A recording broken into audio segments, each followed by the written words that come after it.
Oi, gente! Voltamos no nosso podcast Infância Nutrida e hoje tem um episódio super especial. Tem uma convidada que é a Natália Cariús. Ela é terapeuta ocupacional e vai trazer muita novidade aqui pra gente. Vai contar como funciona, como é o atendimento. E ela falou pra mim aqui antes que as pessoas têm uma ideia sobre o que é, mas que ela vai desmistificar isso, que é bem diferente, tá? Então, Natália, seja bem-vinda.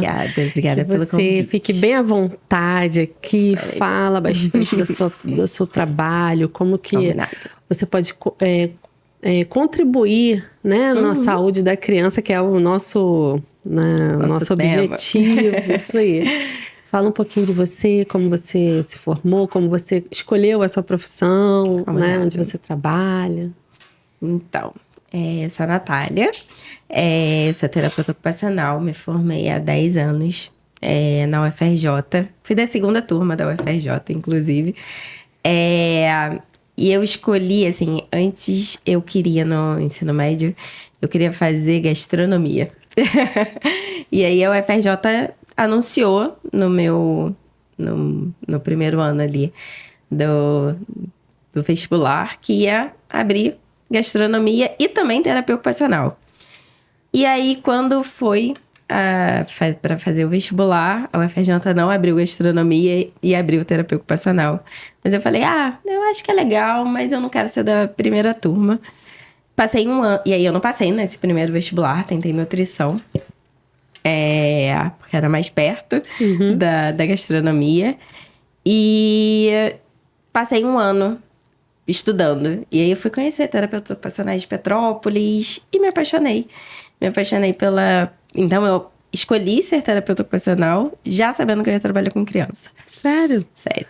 Então, entrei já nesse foco. Então, desde o meu terceiro período da faculdade, eu já entrei num projeto de extensão que já trabalhava com crianças típicas dentro de uma escola.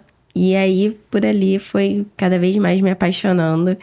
E desde que eu me formei, eu trabalho com o desenvolvimento infantil, né? Sim. Você veio pro Rio, né? Você falou que era de Petrópolis. Eu sou de Petrópolis, vim fazer pra faculdade e acabei ficando.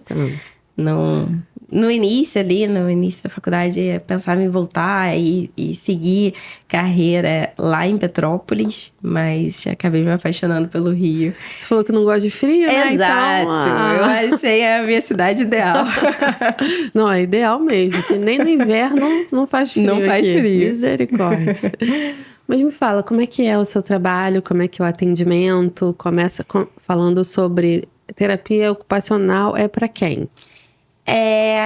Falando muito abertamente, né? A terapia ocupacional, ela pode trabalhar do recém-nascido até o idoso.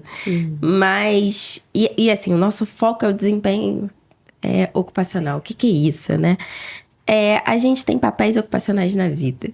Então, por exemplo, eu sou mãe da Ana. E ser mãe da Ana é um papel ocupacional importante na minha vida. Mas eu também sou terapeuta ocupacional. Eu também sou filha. Eu também sou esposa. Então, a gente vai criando esses papéis ocupacionais. Dentro desses papéis ocupacionais, a terapia ocupacional quer que você seja o mais independente possível, apesar da sua limitação, caso você tenha uma limitação, né? Então, quando a gente fala sobre criança... A criança, o que é o maior papel ocupacional dela? É o ser brincante, né? A criança brinca. E ela precisa ser autônoma nesse brincar. Ela precisa ser autônoma no papel ocupacional dela de estudante também. E a gente olha e fala, tem alguma coisa que está prejudicando esse desempenho? Então, que é o que a gente fala, né? Eu trabalho com as crianças com deficiência. Mas eu também trabalho com crianças que não possuem deficiência nenhuma, que são típicas. Por quê? Se eu não consigo escrever, né, com a pinça trípode, também tá prejudicando ela na escola. Uma limitação. É uma limitação. E isso pode acontecer por uma fraqueza muscular ou por o que a gente hoje mais tem no consultório são as crianças típicas que têm a disfunção sensorial, né? Explica pra gente o que é isso. A disfunção sensorial a gente estuda na escola 5 sistemas sensoriais. Então, a audição, a visão, o paladar, o olfato e a visão. Dentro da integração sensorial, a gente também trabalha com a propriocepção, o vestibular e a interocepção. E aí, o que são, né? A propriocepção a minha consciência corporal vem desse sistema. Então, se eu fecho meu olho e falo assim, eu tô mexendo uma das minhas mãos e a outra tá fechada, é porque minha propriocepção tá funcionando. Ela também vai me falar, esse copo aqui é de vidro. Então, eu preciso ter um pouco mais de força. Porque se fosse de plástico, eu ia ter que botar menos força, porque senão ele ia amassar. Da mesma forma que eu preciso ter... eu vou segurar um lápis com uma força diferente que eu vou segurar um garfo que eu preciso cortar uma carne. Então, ela vai me falando sobre qual força que eu devo aplicar. O vestibular, ele vai me falar sobre o meu equilíbrio. Então, a gente tá aqui sentado. E ele anda muito ali junto com a propriocepção. Essa pressãozinha que você tá sentindo na bunda. A propriocepção tá falando lá pro meu sistema nervoso central. Falando assim, olha, ela tá sentada. Eu, por exemplo, tô apoiada. Meu pezinho tá aqui no chão. Eu tô apoiada com meus braços. Já te falo assim, relaxa aí. Tô tranquila ela aqui. Não vai cair. Diferente se eu estivesse correndo ou em pé... Ele vai me falando, a propriocepção fala assim, cuidado. Porque se ela se deslocar muito para frente ou para trás, você precisa se proteger. Então, fica mais alerta. E a interocepção, ela vai me falar sobre como que eu tô me sentindo. Se eu tô com fome, se eu tô com sede, se eu tô saciada, se eu tô com frio, se eu tô com calor. Ela também vai me dar uma noção do que são os sentimentos.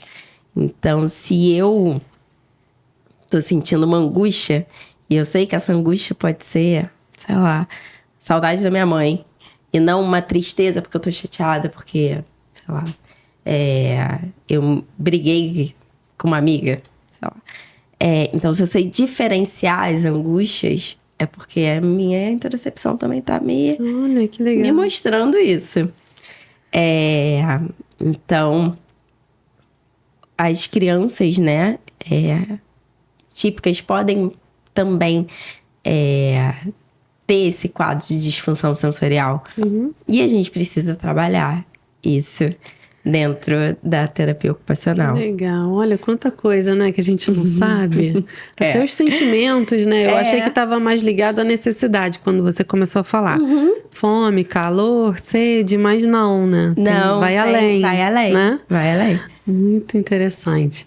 E quando as crianças chegam lá no consultório, elas passam por uma avaliação? Elas passam por uma avaliação. Vem por uma indicação? Como é feito isso? A gente tem de tudo um pouco. Assim, tem as mães que percebem que as crianças são mais sensíveis, né? Ou mais agitadas, ou que têm dificuldades em brincar com água ou com tinta, de se sujar, ou gosta muito, né?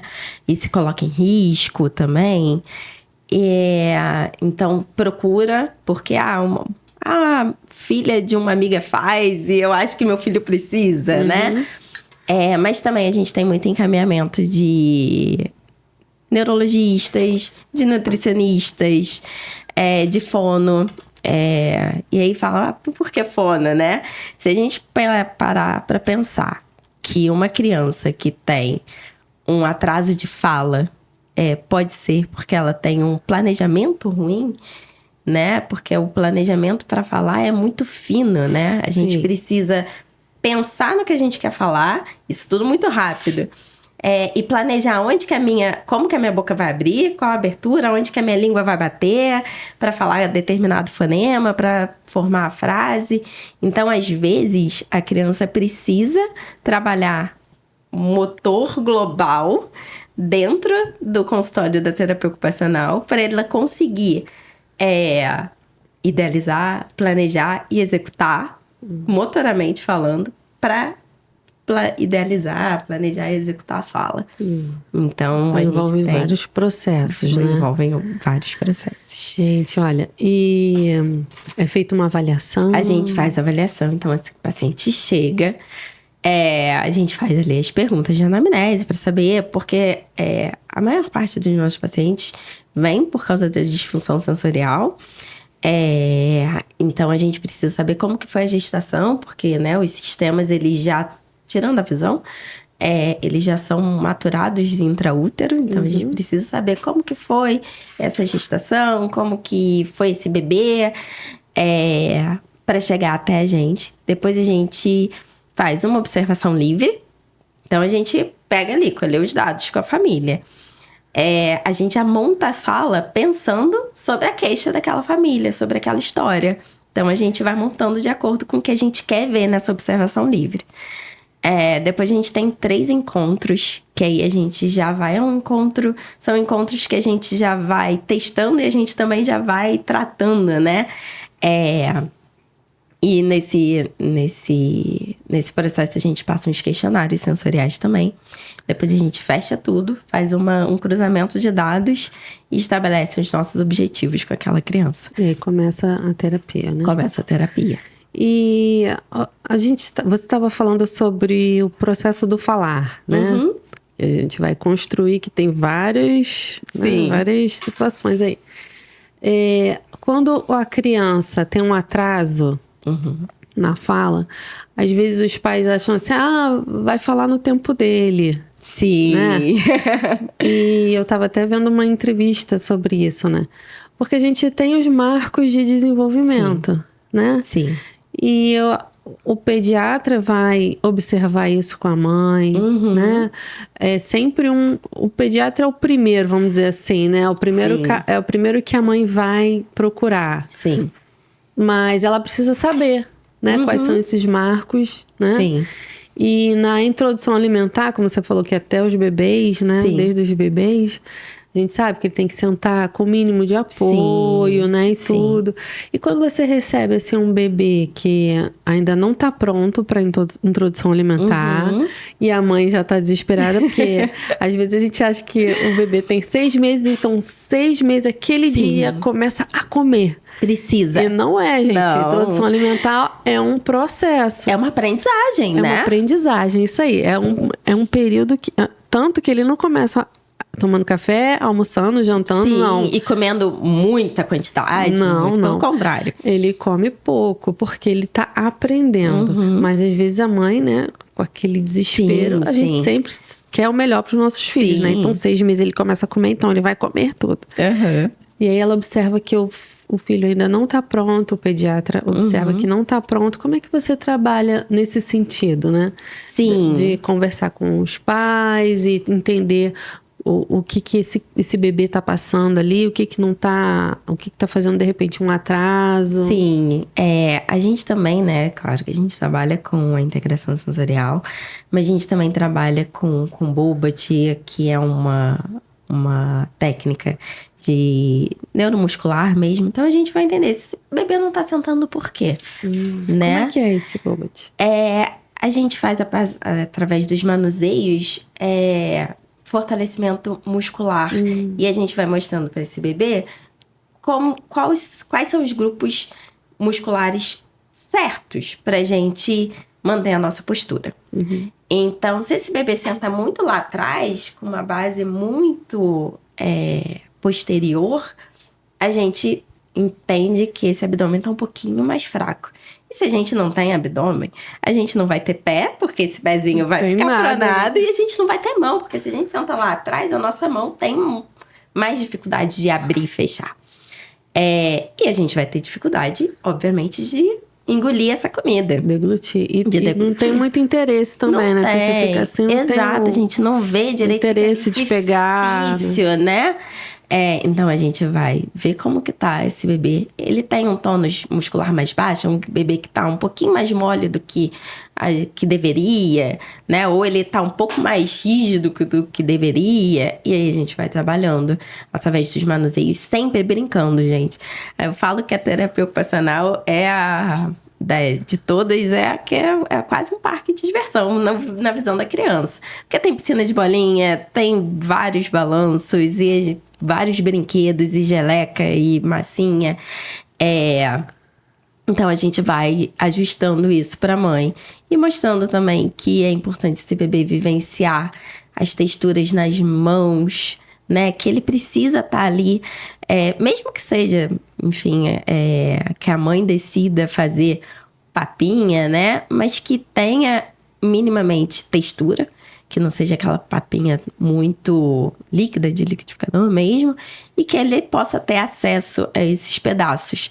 Porque é onde a gente tem mais receptor tátil, né? É na boca. Nossa boca é rica em terminações táteis. E se eu não consigo encostar a minha mão na comida, se eu não consigo permanecer sujo, eu não vou conseguir lidar com essa textura dentro da minha boca. Se no externo já tá difícil, se tá né? difícil, Imagina no interno. Se a gente pensar que uma uva, na hora que o bebê cortou a uva bonitinha nos cortes ideais e protetivos, mas se a criança vai lá perto, fala, opa, explodiu na minha mão. Porque a uva vai explodir na boca dele. Vai. Na hora que vai botar. E a Sim. boca vai encher d'água, né? De saliva. Então, ele precisa ir administrando isso. Por isso que há um tempo de adaptação. Existe um tempo de adaptação. Às vezes, gente, o bebê não vai comer de cara. E tá tudo bem, gente. Isso. Ai, amei. É isso, ele vai pegar o brócolis, talvez ele nem pegue. Talvez ele vai olhar, vai analisar aquilo ali. E o quanto é importante a mãe ou o pai, cuidador, a avó, comer junto. Porque a gente aprende imitando. Isso aí. Então, se é algo novo, parte do princípio que o meu cérebro vai falar assim, eu não sei se isso daí é seguro. Sim. E a gente tá se protegendo, né? Ele vai observando, se eu né? observo que a minha mãe, ou a cuidadora de alguém que eu confie, tá botando a mão e tá botando na boca, peraí, eu acho que eu posso experimentar isso também. Né? Dar um passo. A introdução alimentar é legal você começar fazendo com que o bebê esteja à mesa, né? Isso, dando os mordedores que são, né? Sim, pra apoiar, pra ver que se ele tem esse interesse de pegar, levar à boca. Isso. Ele vê as pessoas comendo, não quer dizer que ele vai comer. Não, né? E aí ele pegar, sentir a textura, igual você falou, né? Isso. Não precisa liquidificar mais a comida. A gente sabe que nem é recomendado isso, porque, né, não ativa em nada. Porque senão fica tudo igual, né? Sim. E separar, igual você falando, separar o feijão, o arroz, né? A gente tem técnicas hoje para já deixar congelado separadinho. Sim. Então, para sempre estimular essa criança. Isso, porque senão o que acontece?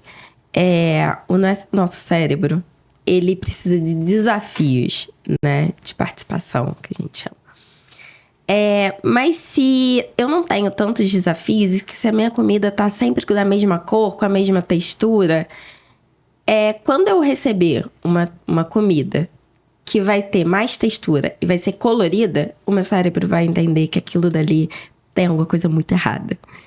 Então, ele vai começar a falar assim, não encosta. Vai ter um padrão, né? Não encosta, porque isso daí vai... E aí, ele joga uma informação de que aquilo dali pode te matar. E que é o que muitas das nossas crianças, né, que chegam seletivas alimentares, os pais falam, nossa, mas ele não come. Tem medo. E ele tem medo. E ele vai ter medo mesmo. E por isso que a gente não pode forçar. Precisa primeiro aproximar, a criança precisa tolerar, tá perto daquele alimento, depois ela vai tocar, depois ela vai, enfim, manipular e aí vai ter a vontade. A vontade precisa ser dela. Porque senão a gente vai tá gerando traumas, né, na E o criança. incentivo é importante. Você já viu aquele filme Ratatouille? Sim. Tem uma parte que os 2 ratinhos estão conversando ali, né? E um é chefe. Uhum. E o outro não tá nem aí, ele quer comer, ele quer só. encher a barriga, né? Aham. Só que esse chefe, ele pega assim os alimentos e dá pra esse amigo dele e fala assim, come esse aqui. Aí dá um queijo, aí depois ele dá um damasco, aí depois ele dá nozes. Aí ele falou, não sai engolindo, você mastiga, fecha o olho. Aí ele começa a falar com um amigo, vai sentindo. Aí o amigo dele, tô sentindo. Aí vai ser começa a ficar, sabe, muito engraçada a cena. E ele começa a viajar ali, sentindo aqueles sabores. Mas por quê? Primeiro ele teve um incentivo. Sim. Ele teve uma instrução. Sim. Né? Porque o comer não é automático. Não. Né? Então ele foi falando, não é só pra comer, encher a barriga, calma. Aí ele vai sentindo aquelas coisas, ele, nossa, nunca foi assim. E aí ele começa a ver que experimentar é bom. É bom, e é por isso que a gente também fala sobre comer sem tela, né? Gente, todo mundo que vem aqui fala da tela, mas é algo que realmente porque, assim, se a criança tá atrapalha comendo, muito. tem ali, caraca, olha só como que brilha e movimenta. Eu tô prestando atenção ali, eu não tô prestando atenção no que eu tô comendo. Eu não tô entendendo, né? Tô mastigando igual o ratinho lá do Ratatouille. Tô comendo sem perceber que eu tô comendo. E aí eu não presto atenção nas texturas, eu não presto atenção nos sabores e eu não presto atenção na minha saciedade. E aí na minha intercepção tá, opa, peraí, eu não tô sabendo, né? Isso é muito bom. E você trabalha com alimentos também nesse Sim, contexto? Você falou dos aparelhos, né? Isso. Mas os alimentos toda uma também. construção, né? E aí, por isso que a gente vem muito... trabalha junto com as nutricionistas quando vem principalmente essa questão da seletividade alimentar, né? Antes de trazer os alimentos propriamente ditos, né? A gente vai testando outras texturas que são de mais fácil acesso para a criança. Então, se eu parar para pensar, uma geleca é bem próxima do ovo, né? Assim, tem aquela textura que puxa, é mais geladinha. Então, a gente vai trazendo essas texturas. A textura são tecidos, pode ser tecidos diferentes, pompons diferentes, e massinhas de diferentes texturas. Gelecas de diferentes texturas, né? Slimes, como as crianças gostam de chamar. E aí, a gente vai mostrando para esse cérebro que, ó, tá tudo bem. Você tá vendo que essa textura aqui não tá te colocando em risco? Porque quando, né, vem as crianças, normalmente a gente conversa com as nutris. E aí? Quais são os alimentos-alvo? Vamos estabelecer aqui. Legal, isso aí. E aí a gente vai mexendo. Ah, beleza. Então o alimento-alvo é o ovo. Sei lá, a carne. Então a gente vai trabalhando dentro do consultório. O que eu tenho de parecido com isso que não é alimento? Porque se eu chegar já com alimento, a criança pode, opa, não, isso daí eu não vou botar. Vai rejeitar de Eu vou cara. rejeitar de cara. Então a gente vai trabalhando essas texturas até a gente chegar nos alimentos. É legal, na terapia alimentar também é bem esse trabalho também. E sem ser com os alimentos, você falou que tem vários aparelhos lá, você estava até me mostrando várias coisas legais. Como é que a gente pode pensar que essas atividades ajudam as crianças nas atividades do dia a dia? Sim, então a gente vai fazendo, né? Como eu te falei, a gente faz um cruzamento de dados. E a gente vai, às vezes, até na escola e ver como que tá. Porque se uma criança chega pra gente com uma agitação psicomotora muito grande, né? Eu não consigo me manter sentado para fazer qualquer atividade. Como que ela tá na escola, né? Então, no dia a dia. Então, a gente vai vendo... beleza, a criança não consegue se manter sentado de verdade dentro dali, não fica 10 minutos. Eu falo, ok, então qual balanço que vai ser legal para essa criança? Porque a gente entende que para eu me manter concentrada, eu preciso da minha propriocepção e da minha vestibular trabalhando ali de uma forma adaptativa, que a gente chama. Se estão adaptados, eu tô conseguindo me manter. Se uma criança... Porque se, por exemplo, você tá querendo prestar muita atenção em mim. E aí você tá fazendo isso daqui, ó, na mão. O que isso daqui tá te estimulando? Tá estimulando o tático, junto com a propriocepção e o vestibular. Porque bem ou mal, mesmo que você não esteja percebendo, a sua visão tá vendo o seu movimento. Então, a visão manda lá pro sistema nervoso central. Falando, ela tá se estimulando. Ela tá querendo prestar muita atenção. E ele tá falando, ok, vamos lá, galera. Vamos lá. Mantém essa concentração aí. Será que tá sendo ok? Isso? Ou eu vou precisar balançar minha perna? Porque é uma resposta adaptativa também que a gente faz. Às vezes tem gente que balança aqui. Isso tudo é vestibular. Isso tudo tá entrando informações para o meu sistema nervoso manter minha concentração. Quando a gente tem uma desordem, né? Nessa forma com que o meu cérebro recebe as informações sensoriais, interpreta e manda um comportamento, a gente vai vendo. Então, se uma criança tem dificuldade em me manter concentrado, ela vai... Isso acontece muito com as crianças que têm TDAH, né? Tem. Por quê? A gente até fala isso, principalmente para as mães que chegam de crianças típicas. Mas será que tem algum nível de autismo? Ou será que tem TDAH? Porque todas as crianças com deficiência, né, com desenvolvimento atípico, elas vão ter um processamento sensorial diferente, né? Uma disfunção em algum nível. Então, muitos comportamentos que a gente acha que é só do TDAH ou só do autismo, na verdade, faz parte dessa gama das disfunções sensoriais.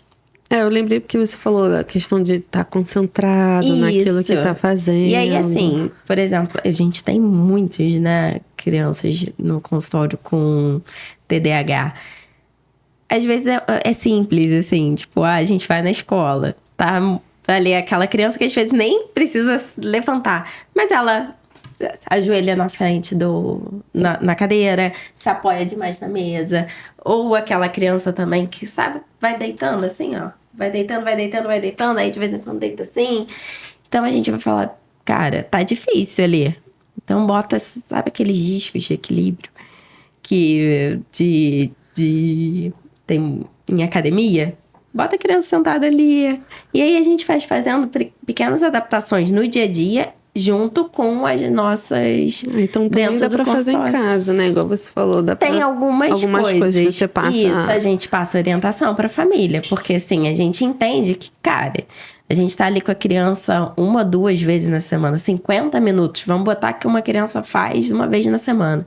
São 50 minutos dentro de 7 dias. É pouco, né? É pouco, assim, né? Então, a gente precisa ler aquela criança, ver o que ela tá precisando e dar suporte para ela continuar dando respostas mais adaptativas depois do nosso consultório. Porque a gente entende também que a gente tá numa bolha. Dentro do consultório, durante... Né, toda vez que você entrar no consultório, alguma coisa vai estar diferente.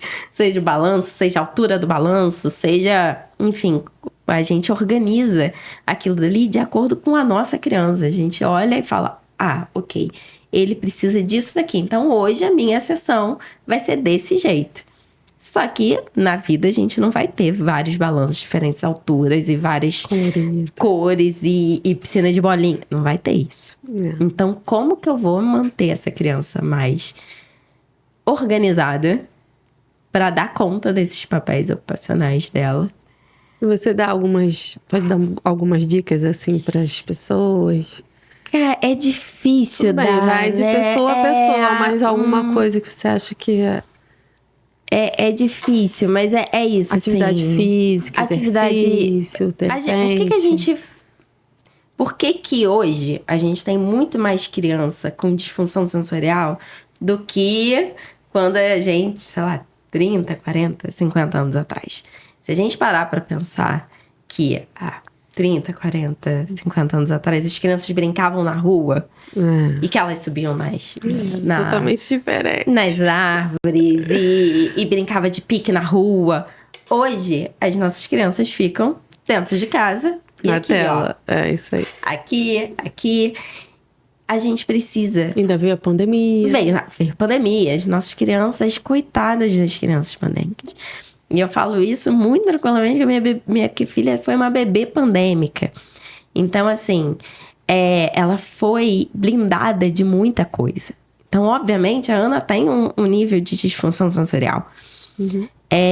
Por mais que eu tentei ao máximo dar texturas, mas a nossa casa, o nosso apartamento, tem sempre o mesmo chão liso.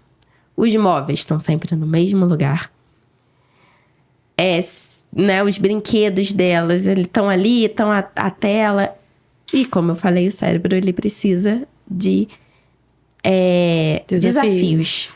Então, é isso. Bota a criança... Precisa do convívio social, Precisa do né? convívio social, precisa de atividade física mesmo, circo, parkour... Aí, legal, gente. Ó, pega as dicas. Não é só pra saúde física, não. Não, vai lá, bota a criança pra de fato conviver com outras crianças de uma forma que esse cérebro se sinta desafiado. Porque senão a gente vai ter cada vez mais crianças típicas precisando da terapia ocupacional para tentar diminuir essa deficiência, né, de desafios. Sim.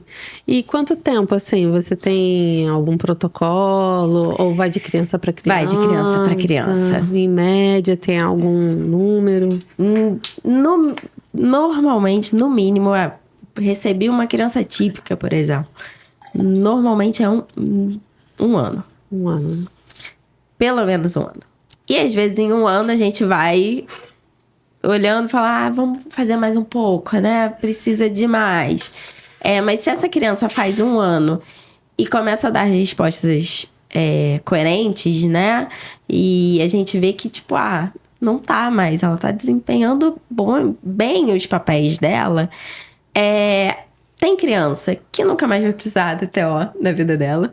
Caso, né, esse cérebro vá crescendo e vai sendo nutrido. Tem crianças que vão precisar depois de um tempo. Tem crianças que precisam para sempre. Tem crianças que vão receber alta. Depois a gente vai falar, olha, fica de olho. Volta daqui a 6 meses pra gente reavaliar. E aí tem crianças que voltam pra gente. Porque cresce. Quando a gente cresce, a gente muda. Nosso centro de gravidade, a gente perde equilíbrio de novo. E aí perde um pouquinho dessa consciência corporal. Muda tudo. Então tem crianças que quando crescem um pouquinho mais, precisa voltar pra gente deixar redondinho de novo. Sim. Mas aí quando volta, o que eu percebo é que volta com menos demanda, assim. Às vezes ali com 6, 7 meses a gente consegue dar liberar de novo e falar, qualquer coisa eu tô aqui. E para os profissionais, a gente já falou dicas para os pais, para as famílias, né? E eu sei que terapeuta ocupacional hoje tá difícil, tá? De achar. Somos raros.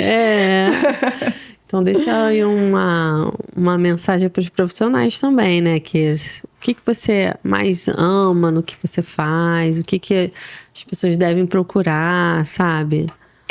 Percebeu, chegou uma criança que tem uma agitação psicomotora maior, ou que tem muito medo de vivenciar diferentes alturas, ou que tem esse receio, né, de tocar em texturas diferentes, ou se coloca muito em risco, né?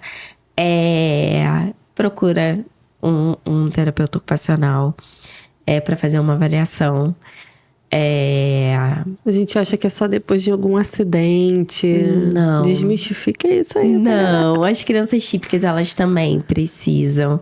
Então, os professores também Porque se é essa criança, né? Eu fui essa criança que deitava, assim, ó. E às vezes os professores falam, não tá com sono, levanta. Às vezes só tá muito difícil pra criança prestar atenção, manter a postura e prestar atenção nos professores. Então, se tá pegando, né? Se aquela escrita ruim, se é uma letra maior do que deveria. A gente também está falando de um planejamento, né? De como essa visão recebe essa informação e consegue colocar num papel. Viu, gente? É coisas do dia a dia. Coisas do dia a dia. Já leva para um pediatra, já, né, procura uma orientação. Fala com o terapeuta, procura, gente, é se informar. A gente está aqui para isso, trazer informações, né? E assim... Quanto mais cedo chega, mais rápido, né, a gente consegue ter bons resultados. Então, eu acho que essa é a grande chave, assim, da TO, assim. Quanto mais cedo chega, mais fácil fica. Sim. Pra gente ajudar essa criança. E você disse que começou, estudou aqui na UFRJ, né? E hoje você tem uma equipe, né? Sim. Onde fica o consultório? A gente fica em Botafogo, pertinho do metrô. Somos 6 terapeutas ocupacionais. Eu sou a coordenadora, supervisora. E a gente trabalha de uma forma muito integrada mesmo. Acho que somos muito apaixonadas pelo desenvolvimento infantil. Então, cada criança que chega, cada família que chega, a gente tenta acolher ao máximo e dar o nosso melhor para aquela criança desenvolver mais rápido. E a gente acaba se divertindo muito com as crianças, né? Porque quando a gente fala sobre... Criança é criança. Criança de criança. Qualquer idade, Exato. E aí a criança vai, às vezes bota a gente para fazer uns desafios também. Então, ou a gente vai mostrar, a gente sempre se diverte muito na sessão, né? Porque se a criança... eu não entendi o que você falou. A gente tem que ir lá e demonstrar. Pensa, adultas demonstrando, às vezes a gente cai. Então, é sempre divertido e as crianças zoam a gente nesse aspecto. É como você falou, criança é criança, não tem jeito. Exato. Né? É sempre divertido. E com os pais, assim, vocês fazem algum trabalho, não sei, com reuniões? A gente vocês fazem feedback só com o pai ou faz algo em conjunto ou não? Então, a gente com os pais, né? A gente conversa, né, na primeira ali, na observação livre, normalmente os pais vão.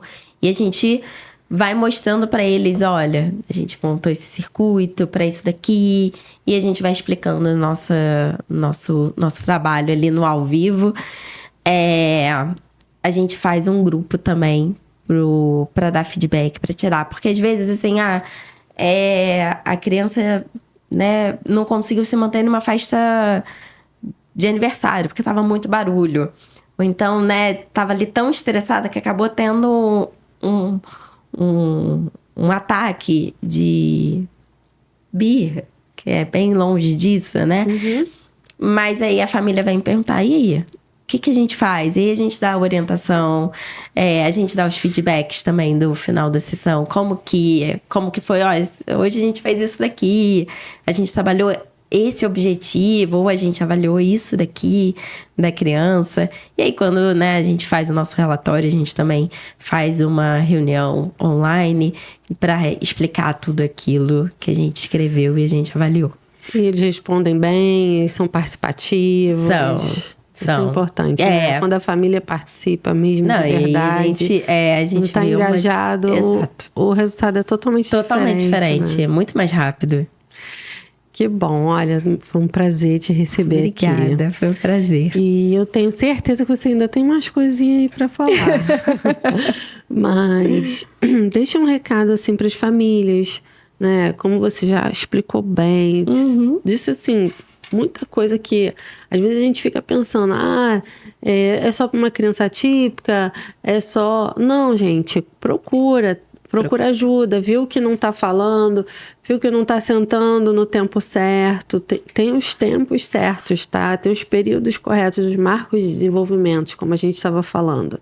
Existe para cada idade. Então, procure se informar. Se não está fazendo, não é porque é o tempo da criança. Exato. Não existe isso. A gente tem que procurar entender. E é porque, assim, muita gente se mete, né, na educação dos filhos. A verdade essa é a palavra. Com certeza. É pai, mãe, tio, sogra, não sei o quê. Todo mundo. Né? Até todos querem. Gente na rua. E todos querem o melhor, na verdade, né? Todo mundo tá numa intenção boa. Exato. Ninguém dá um palpite falando, achando que é uma ruim. intenção boa. Mas apesar da gente ficar mãe, a gente fica tipo... mas sim, é uma intenção boa. Sim, é uma intenção boa. Mas a gente tem que entender que, às vezes, a gente precisa ignorar algumas coisas, né? E procurar ajuda para entender o que essa criança está falando pra gente através desses sinais. É isso. Porque, como você falou, tudo que a gente vê antes... A resposta é muito melhor, né? Então, a gente consegue ter um avanço, né, com essa criança. Sim. Eu acho que o principal é... Olhe para sua criança. Principalmente em ver se ela tá brincando da forma, né? Como que ela tá brincando? Como ela tá interagindo com os brinquedos? Como que ela tá interagindo com a vida? É uma das coisas que eu sempre falo também. Levou uma questão pro pediatra, o pediatra falou que não, vamos esperar. Mas se aquilo tá te incomodando, ouve a voz, sabe? A voz materna, que é tão sábia. O instinto, né? É um instinto. Fala, olha, não, mas eu vou levar, né? Leva qual profissional você achar que é importante olhar seu filho. Porque às vezes, vai numa Nutri porque não tá comendo também, mas aí a Nutri olha e fala, poxa, mas precisa de uma fono, ou precisa de uma TO, ou leva para uma TO e fala, opa, peraí, a gente precisa de um outro. Então, assim, os profissionais, eles se interligam, né? Isso. Então, sentiu que precisa de algum profissional, leva, marca uma avaliação, e aí dali a gente vai destrinchando. Tira as dúvidas, pergunta mesmo, e pesquisa, né, um pouco sobre... como você falou, é um trabalho realmente integrado, né? Integrado, ninguém trabalha sozinho. Psicólogo, TO, escola, família, se a gente pensar que é todo mundo uma equipe, a gente... O que é uma nutricionista ser um TO, por exemplo? Se ele tá com uma dificuldade ali de interagir com a comida, se ele tá com alguma disfunção, eu preciso de um TO. Se ele tá com algum problema, não sei, emocional, algo que tá atrapalhando ele, eu preciso de um psicólogo. Exato. Né? Então, eu não posso fazer... Não é meu paciente. Isso. Eu não posso falar, o meu paciente. Não, gente. Isso. E cada um vai trabalhando de formiguinha, né? Mesmo. Cada um tem um papel ali na vida daquela criança. Ótimo. Olha, deixa seu Instagram, seus contatos pra galera te procurar. Nada. Meu Instagram é Natália Cariús, sem H. Cariús é difícil, CARIUS. Podem ir lá. Eu sou bem ruim, falei isso um pouquinho. Vocês vão entrar, vai ter só a minha vida ali pessoal, mas pode mandar mensagem. Manda mensagem, gente. Manda mensagem. Se ela não viu, manda de novo. Manda de novo que eu vou vendo. De vez em quando eu falo que eu tenho uns surtos, assim, eu posto um monte de coisa nos stories ali dos atendimentos. Mas é isso, gente. Tenha calma com a TO. Que ela tá tentando se organizar. É muita demanda, né? Obrigada. Obrigada a você. E eu espero que você venha mais vezes aqui trazer mais marcar sobre isso. Que é muito bom, né? Falar sobre saúde da criança. Sim, é sempre ainda mais quando a gente tem esse brilho no olho, né? Gente, e o olho, né? Olha esse olho. E um brilho, assim, a paixão, né? Pelo que a gente faz. Então, seja bem-vinda sempre. Que se você quiser só mandar, Lili, acho que esse assunto é legal da gente falar. Só combinado. Mandar mensagem, tá bom? Muito obrigada. Então, gente, olha, muito obrigada para você que ficou aqui até o final. Não esquece de compartilhar com seus amigos, curtir aqui a página e se inscrever. Tem um sininho também que toda vez que tem notificação, vai pro seu celular. Olha, saiu um episódio novo, né? Então a gente vai estar sempre aí em contato. Não percam, os episódios estão maravilhosos e sempre vão vir pessoas assim, ó, queridas e super profissionais para trazer mais clareza, né, sobre como a gente pode tratar da saúde dos nossos filhos, tá bom? Um beijo para vocês e até a próxima.